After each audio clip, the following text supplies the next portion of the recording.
We're going to talk about one of the true fleecings of the century here. Neal Coolong, sir, welcome. It is great to be here. I think this might be the most prominent spot you and I have done together. Yes, I think so. Let's start with this. They trade Chase Claypool to the Bears.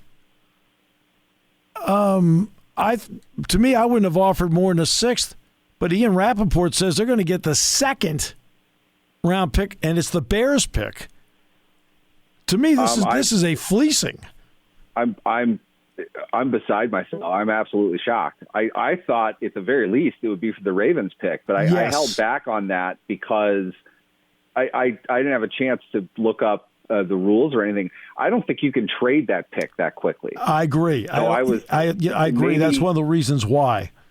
And maybe they have something in place that this is what the deal is officially going to be for now, and they'll change it later or something. I don't know how much of that you can do. But what I know is that is very likely a top 40 pick. And there is just no way in the world.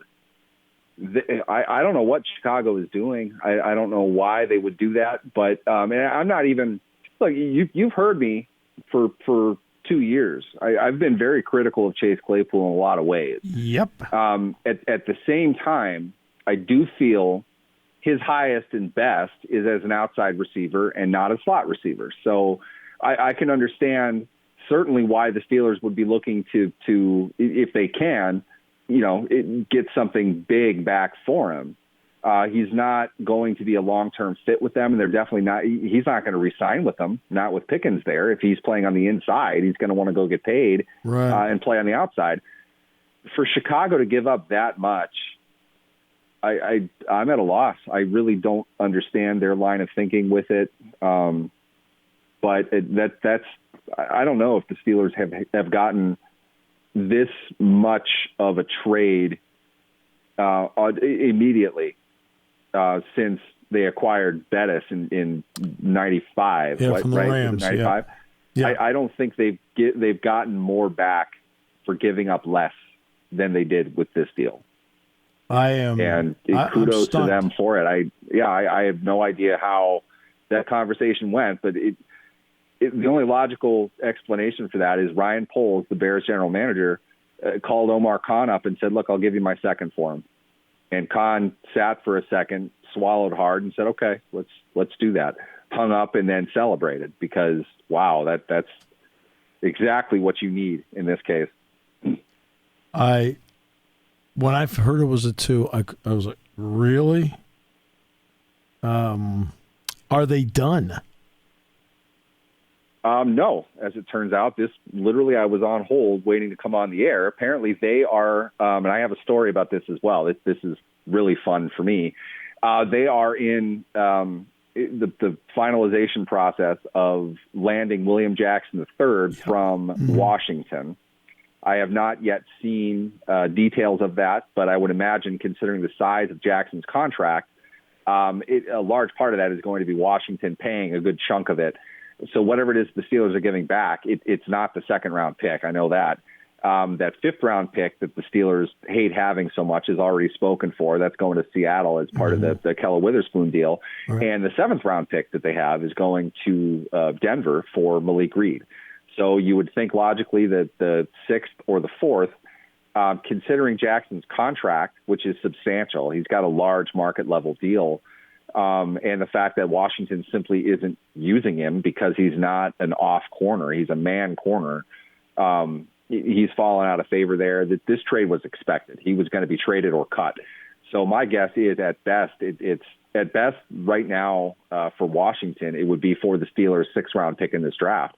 I don't think they'd give it up, though. I think it's probably for something next year. They might get Jackson for nothing they have to pay for a year. Maybe it's that fifth-round pick, and just for my own entertainment's sake, I really hope that it is, because the Steelers hate their fifth-round pick. For some reason they do. One again, it'd be great. Yeah, exactly. They can't. For some reason, they can't stand a fifth-round pick. It's remarkable. There's a lot. I think this, and tell me if I'm wrong. I'm not a maths major.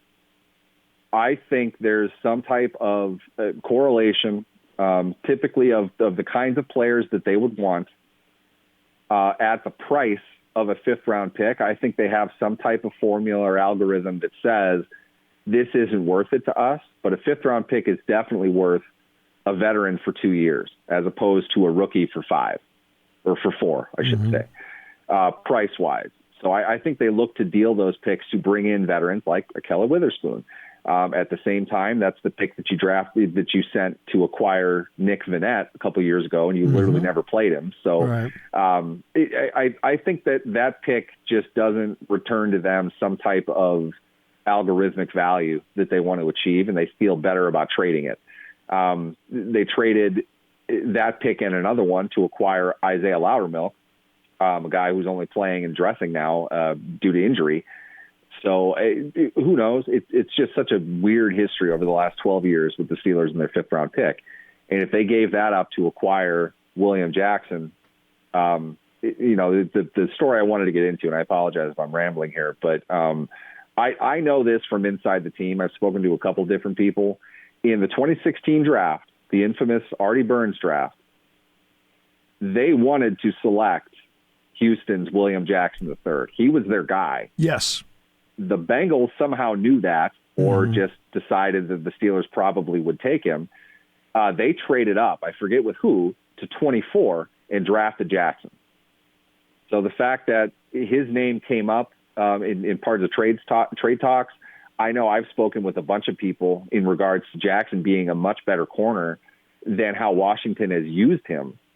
There clearly isn't a schematic fit there, but he's owed a lot of money. So you'd think he'd find a trade market with a team that would play the type of defense, or at least in coverage, that Jackson can play in, and that's Pittsburgh.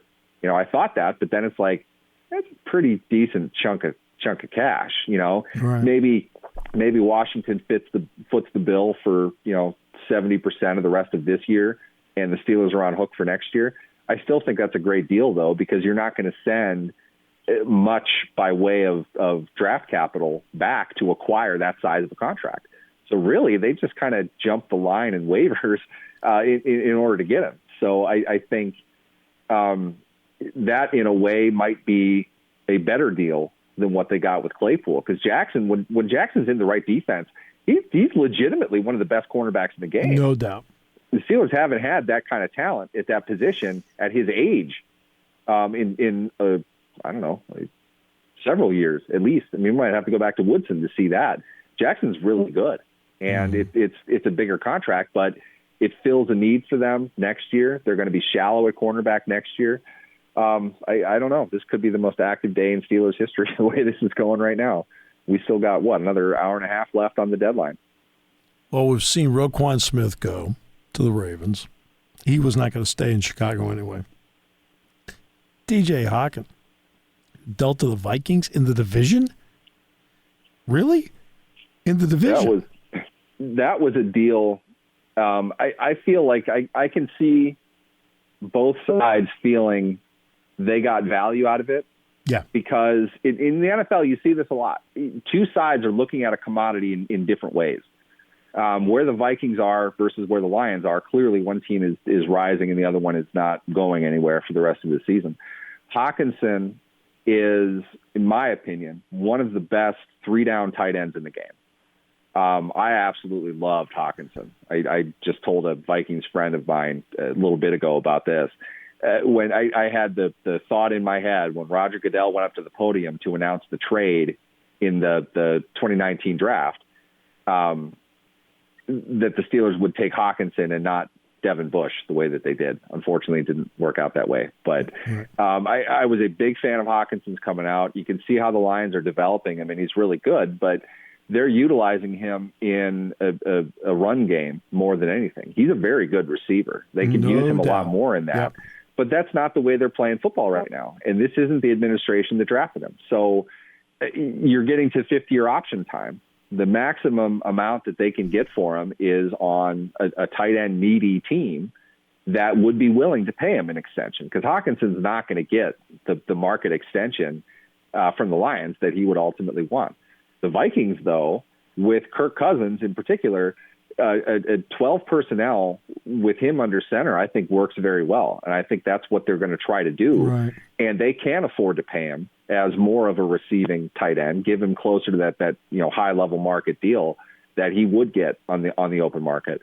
So in that regard, I think it's a great trade for the Vikings, and the Lions are getting back substantial capital on a player that isn't going to be used as effectively as he would be used somewhere else. So they aren't going to value him as highly as the Vikings are. So I think both teams are getting value out of that trade. The winner, though, is Hawkinson, because Hawkinson's going to eat in that offense. He's going to eat in that offense, and they're 6-1. Yeah, exactly. A great trade for the Vikings, and I think a worthy trade for the Lions, who apparently are looking to shop Jamal Williams as well. They're the fire sale in Detroit. We were all excited about all these guys, watching them on Hard Knocks, and none of them are going to be on the team anymore. Yeah, exactly. Finally, the Steelers with the Claypool trade, and now you're talking about Jackson as well.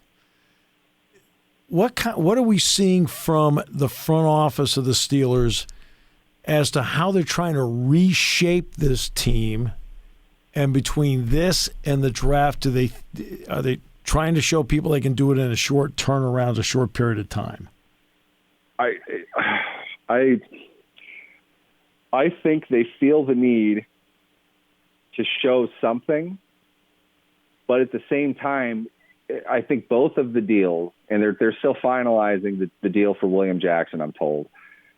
I think both of those deals are really independent of everything else. I think they're deals that they would have wanted to do. I think if somebody would, I wouldn't have been surprised if they traded Claypool. I said that the entire season. He's the only trade asset that they have, really. Yeah. You can't trade massive contracts without penalties for both sides. So Watt is their best player. I'm sure many teams would want to acquire him, but that's a real tough contract for both sides to have to get past. The Steelers wouldn't want to trade him for a variety of reasons. Right. Claypool is not a guy that they're going to sign long term, and now he's playing out of position. It makes sense to want to trade him. I could see that. I just think they got blown away by the offer, which was probably a full round higher than the best offer they could have anticipated. So that move is a no-brainer. You have to. I mean, it kind of hurts them. I don't, between me and you, I'm not really sure how much worse their offense can get, but this trade doesn't help them offensively. That's for sure. And William Jackson, I know, is a guy that they wanted to draft. They really wanted to get him. No and doubt. Cincinnati, kind of messed it up. The agency at that point, they weren't going to invest that much money. They had cornerbacks signed a larger contract. Steven Nelson and Joe Hayden were both signed at that point to Pittsburgh. They weren't able to go get him. Now they had an opportunity to get him. And while they're working out the details, I'm just saying this. I very well could end up being wrong, but I don't think it's even going to be for a pick in this draft. I think they're going to trade a 2024 lower-end pick so Washington can unload his contract, and the Steelers are going to get, for 2 years, a cornerback that they've wanted for years. So those situations are both unique to where they are. I don't think they went hunting for it. I think it was just there, and they're deals that they absolutely would do in a vacuum. If it happened last year, this year, next year, all of it would make sense, regardless of where they were as a team. They're deals that they would have wanted to make, and really, you just acquired what could be an immediate starter for you at cornerback, an injured position right now, and a second-round pick for losing a receiver who's playing out of position anyway, and you weren't going to sign long-term. Putting them together the way that they are now makes it seem like they're desperate in trying to make all these moves, but I really think that these are just kind of no-brainers that fell in their lap, and they're both great moves for the Steelers. All right. A pleasure, sir, on an interesting news day, as always. Thank you, Definitely. Sir. Appreciate it. Definitely. Thanks for having me, guys.